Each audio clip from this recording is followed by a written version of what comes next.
And here is a review that I honestly thought I would never be bringing to this channel. Transformers Reveal the Shield Scout Class Windcharger. Yeah, really happy to have this guy at long last. For those who don't know, and I don't know how you couldn't unless you've been living under a rock for the past year, this guy, along with his wave-mate Scout Class, can't remember what his name is, I think it's Chop Saw? Yeah, Chop Saw, have been almost impossible to find at American retail. Hasbro just started releasing them to discount stores like Marshall's and TJ Maxx back in August, but around my area they've just been impossible to find. But I did find this guy at long last at a store called Five and Below. They only had one, and I haven't seen one in the 3 weeks since I bought this guy. Every time I've gone back to the store they haven't had any. But yeah, so really happy to have this guy. Again, that store is Five and Below, and I don't think that they're stocking them anymore, but you can check, although your chances will be slim at best, but it is worth a shot to go into Five and Below and see if you can find this guy.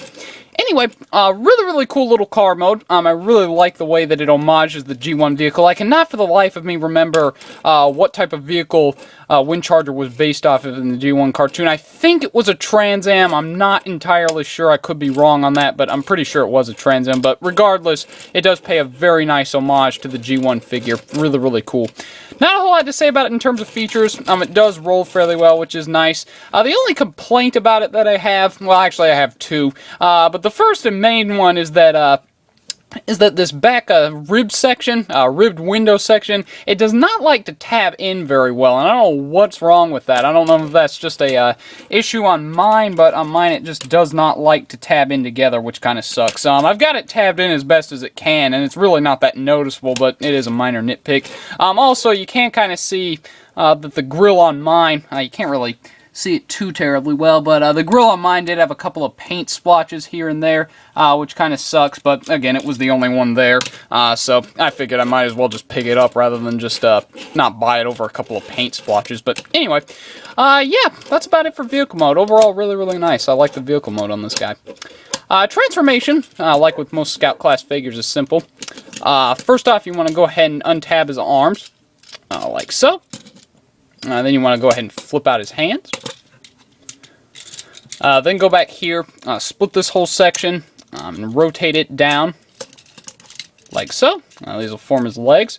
Then what you want to do, and this is kind of neat because it also homages the original G1 figure. What you want to do is you want to take this red piece, you want to push it in like so to more fill in the leg, which again is a nice homage to the original G1 figure, because the original G1 figure did have a feature that was very similar to that in its transformation, which I thought was neat. Anyway, then you want to take his feet. They're on a little ball joint, so what you want to do is you want to push them back and then push them down to get them in the proper position, like so. Then what you want to do is you want to take this crotch piece right here, you want to bend it up to tab his upper or lower body rather together. Then what you want to do is you want to take this piece right here, you want to flip it down over his head. Unfortunately, his head tends to get stuck on it, which kind of sucks, but oh well. There we go. I'll go ahead and tab that in, and then just straighten everything out. And there you have Windcharger in robot mode. And really cool. Not a lot to say about it, but really nice looking. I really like the look of it. He does have a very nice head sculpt. Well, let's see if I can focus in on it right here. I guess that's as good as it's going to get. Do forgive me if some of this seems a little bit rough. I am still getting used to filming with this iPod Touch, so anyway.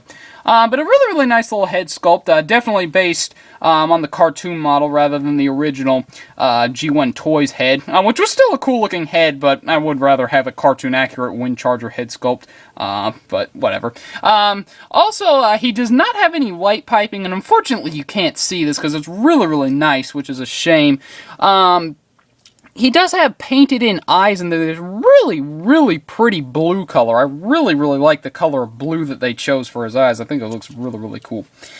Anyway, onto articulation. His head is on a ball joint. It's a little bit limited just due to the sculpt but it is still a ball joint nonetheless, so you can get a lot of poses out of it. He does have ball jointed shoulders, which is nice. He does have a ball jointed elbow, which again is nice. His wrists go in and out a little bit, but that's mostly just due to the transformation and the gimmick, which we'll get to in a second. No waist swivel, just due to the way that his transformation works, but I can forgive it for that. He does have ball jointed hips. I'm again a little bit limited just due to this back piece, but still, you can get some nice poses out of it. He does not have a thigh swivel, and that's a real shame. I think he really could have benefited from a thigh swivel, but oh well, what are you going to do? He does bend at the knee. Unfortunately, his knees are set a little bit low, and this piece right here really doesn't help it any. If this piece right here wasn't there, it probably wouldn't look as bad, but he does have low set knees, which is a bit of a shame, but oh, what are you going to do? He also does have ball jointed feet. They don't rock side to side too much, unfortunately, but they do go forward and back, so you can get him into some action poses, which is nice. Not as many poses as I would have liked to have gotten out of this guy, but he is a scout class figure, so I guess that's to be expected. Now for his gimmick is really, really neat. Basically what you do is you take his hands and you flip them in to give this little pistol, or rather cannon kind of thing. His box, I think, refers to it as a magnet weapon, and I can't remember in the cartoon if he actually had a magnet-based weapon, but whatever. It does look really, really nice. I think it's cool. And, yes, folks, not one, but two. You can do the same thing on both sides of his arms, which is kind of neat. His hands actually do hide really, really well. That was a thing I was concerned about when I first saw this gimmick, was how well the hands were going to hide. I didn't think they would, but he does hide them fairly well, which is really cool. He also does have 3mm clip ports, and what's really neat is you can actually bend this back. So if you just want him to have a 3mm clip port weapon, you can totally do that. But I thought that was a really nice little gimmick. Very, very nice. Very unobtrusive, and very, very optional, which I'm sure pleased a lot of people. I really like the fact that you can actually choose to display it with and without the gimmick, which I thought was really, really cool. Now for some brief size comparisons. First off, here he is next to... Whoa! Spare light bulb fell down. Anyway, here he is next to Revenge of the Fallen Deluxe Bumblebee.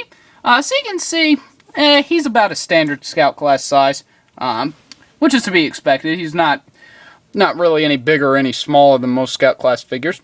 And also, just for fun, here he is next to what I use for my Classics Brawn Hunt for the Decepticons Fire Trap. And you can see they look really, really nice together. I really like the way that the two of them look together. As I showed off in my collection update, I do display the both of them together because they were in that episode, Fire on the Mountain. They fought as a team along with Jetfire, which was really cool. So they look really nice together, and I really, really like the way that they look. So overall, yeah, a really, really nice Scout class figure. Is he worth $40 or any of the ridiculous prices that they're charging for him on eBay? Absolutely not. I really do like this guy, but, he's definitely not worth $40 to me. But if you can find him for a reasonable price, say 10, 15, maybe even 20. I think I would feel comfortable paying 20 for this guy. But definitely not worth the eBay prices. But if you can find him for a cheap enough price, go out and get this guy, because he is a really, really nice little Scout class figure. So, there you go. I look at Transformers Reveal the Shield Scout Class Windcharger. Thanks for watching, and please subscribe.